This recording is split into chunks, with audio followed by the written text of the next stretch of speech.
আসসালামু আলাইকুম। আজকে আপনাদের সাথে কথা বলবো এমন একটি বিষয় নিয়ে যেটি নিয়ে সচরাচর আমরা কেউ চিন্তাই করি না, কথা বলি না, বা যেটা নিয়ে কথা বলার কথা আমরা কখনো ভাবিও না। আমাদের হাত ভাঙলে আমরা ডক্টরের কাছে যাই, পা ভাঙলে ডক্টরের কাছে যাই, হাত কাটলে ডক্টরের কাছে যাই, সেলাই করি, কিন্তু আমাদের মন বলে একটা বস্তু আছে যার উপর হাজারো আঘাত আসে, তারপরও আমরা চুপ থাকি, তার কোনো প্রতিকার করি না, না কোনো মেডিসিন, না কোনো কিছু। কিন্তু কেন?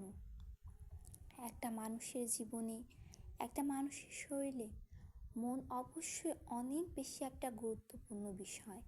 মন ভালো না থাকলে, মন ঠিক না থাকলে আপনি কোনো কিছুই করতে পারবেন না।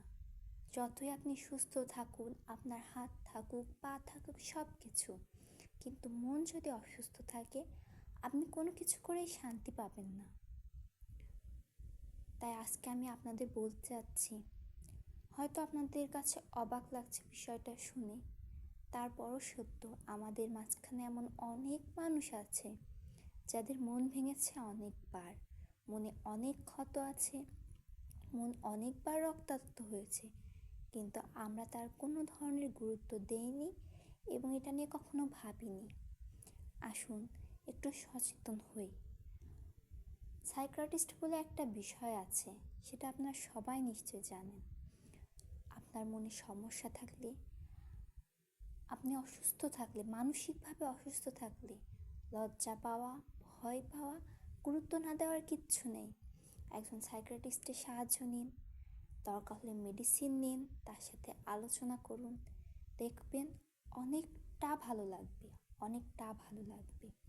আপনার প্রিয় মানুষটি, আপনার আপন মানুষটি যে আপনার পাশে বসে থেকেও কখনো জিজ্ঞাসা করেনি তোমার কি এমন লাগছে, তোমার কি এটা হয়েছে, তুমি কি এটা বলতে চাও, একজন সাইকিয়াট্রিস্ট কিন্তু আপনাকে ওই কথাটাই বলবে, এবং ওটা আপনার কাছে কতটা ভালো লাগবে যখন আপনি ওই পর্যায়ে যাবেন তখন বুঝতে পারবেন।